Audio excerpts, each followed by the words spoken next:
Shalom, Bapak Ibu, Saudara-saudari yang terkasih dalam Tuhan kita Yesus Kristus. Berjumpa kembali bersama dengan saya, TKS Resana STH yang melayani di Jemaat GKE Kalawa. Akan mengajak kita bersama-sama untuk mendengarkan renungan harian, yaitu sesuai dengan Almanak Nas GKE yang terdapat dalam Kitab Ulangan pasal yang ke-9, ayat yang ke-7 hingga ayat yang ke-14. Sebelum kita bersama-sama mendengarkan kebenaran firman Tuhan bagi kita pada saat ini, mari kita bersatu hati di dalam doa. Kita berdoa. Syukur kepadamu Tuhan, karena kebaikan dan kemurahan-Mu dalam kehidupan kami. Kasih setia dan penyertaan-Mu selalu kami rasakan di sepanjang kehidupan kami. Bahkan Tuhan telah menjaga dan memelihara kami di sepanjang malam ini, sehingga kami dapat bangun dalam keadaan yang sehat, kuat, berkat kasih dan kebaikan Tuhan dalam kehidupan kami.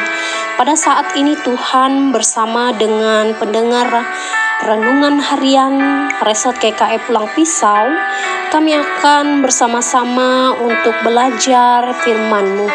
Tuhan berkati kami melalui firman-Mu ini, agar apa yang kami dengar itu dapat kami terapkan dalam kehidupan kami.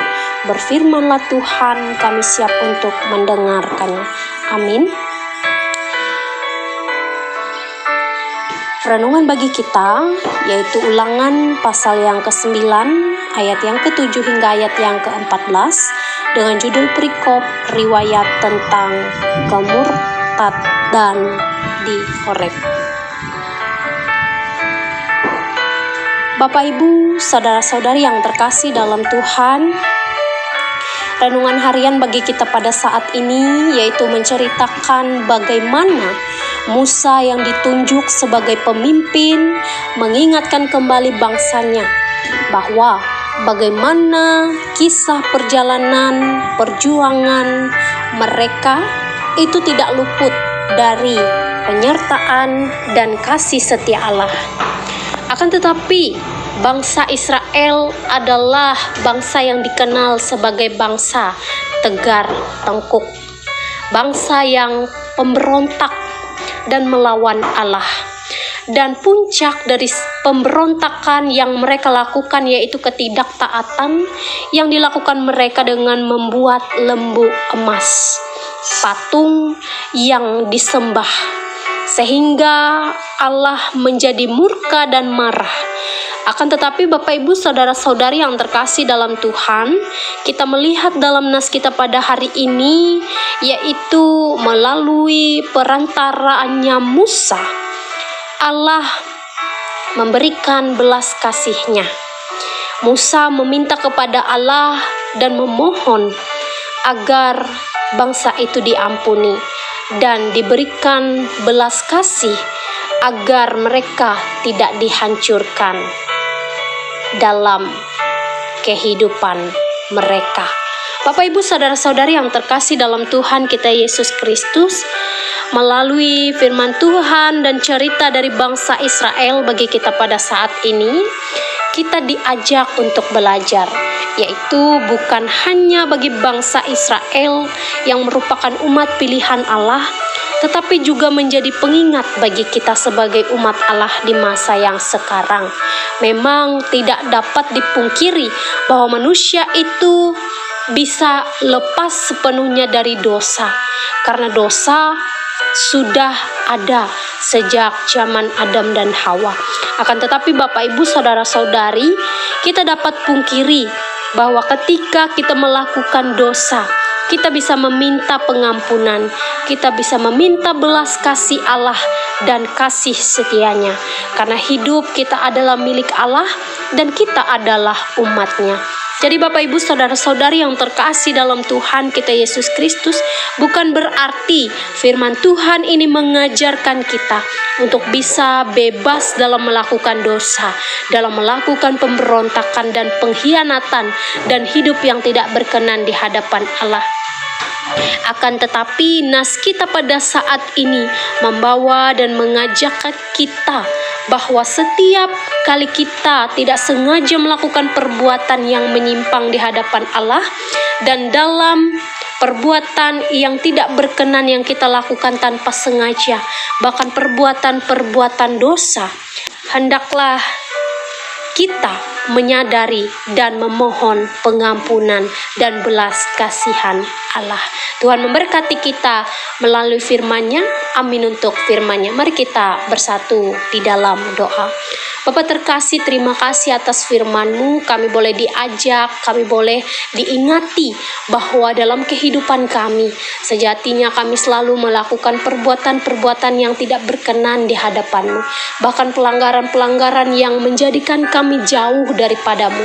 Tetapi kami memohon Tuhan, biarlah kasih setia-Mu tetap tinggal dalam kehidupan kami, agar kami selalu merasakan kasih penyertaan-Mu, agar kami selalu merasakan tuntunan dan belas kasih-Mu dalam kehidupan kami. Tuhan, mungkin seringkali kami telah berbuat dosa, tetapi kami memohon dan kami meminta, karena Tuhanlah yang bisa memberikan kami jalan yang benar dalam setiap kehidupan kami. Biarlah Tuhan yang menuntun kami, agar kami tidak tersesat dalam setiap langkah kehidupan kami, agar apa yang kami lakukan Tuhan itu berkenan di hadapan-Mu dalam kehidupan kami. Bersama dengan renungan harian ini Tuhan, kami menaikkan rangkaian doa syafaat kami, terkhusus untuk jemaat GKI Bereng Kasih, jemaat Tuhan yang ada di Bereng ini. Tuhan memberkati, Tuhan memberikan kesehatan, kekuatan bagi yang sakit, pemulihan bagi yang remuk, kebaikan, berkat, bahkan kelimpahan dalam setiap kehidupan umat Tuhan yang ada di Bereng Kasih ini. Mereka yang berduka, mereka yang mengalami beban berat, mereka yang mengalami hal-hal yang tidak menyenangkan dalam kehidupan mereka, biarlah Tuhan hadir. Tuhan yang memberikan mereka kelegaan, memberikan mereka pemulihan dalam setiap hati yang terluka dalam kehidupan mereka. Tuhan, kami juga menyerahkan setiap hamba Tuhan yang bekerja di dalamnya. Biarlah Tuhan menuntun, memberkati, agar apa yang mereka kerjakan, agar apa yang mereka lakukan, mereka dapat berikan yang terbaik itu untuk Tuhan dan untuk jemaat Tuhan, agar mereka semakin dikuatkan, iman mereka semakin teguh, dan mereka dapat percaya senantiasa dalam Tuhan di kehidupan mereka masing-masing. Kami juga berdoa untuk setiap pekerja gereja, setiap penatua diakon, orang-orang yang terlibat di dalamnya, pemain musik, singer, bahkan guru agama, guru sekolah minggu, bahkan orang-orang yang memiliki pekerjaan dalam setiap pelayanan, tugas dan tanggung jawab mereka dalam gereja. Biar Tuhan memberkati, memberikan mereka sehat, kuat, agar mereka dapat selalu menjalankan tugas dan tanggung jawab peran mereka masing-masing. Dan juga kami berdoa untuk jemaat Tuhan yang kehilangan orang yang dikasihi, mereka yang merasakan kesepian dalam kehidupan mereka, merasakan sendiri dalam setiap apa yang mereka alami. Tuhan yang memberkati, Tuhan yang menjadi penghibur, Tuhan yang memberikan kelegaan, memberikan sukacita, agar apa yang mereka lakukan itu dapat mereka kerjakan dengan sukacita yang berasal dari Tuhan. Terima kasih Tuhan, kami juga menyerahkan kehidupan kami yang mendengar firman-Mu ini.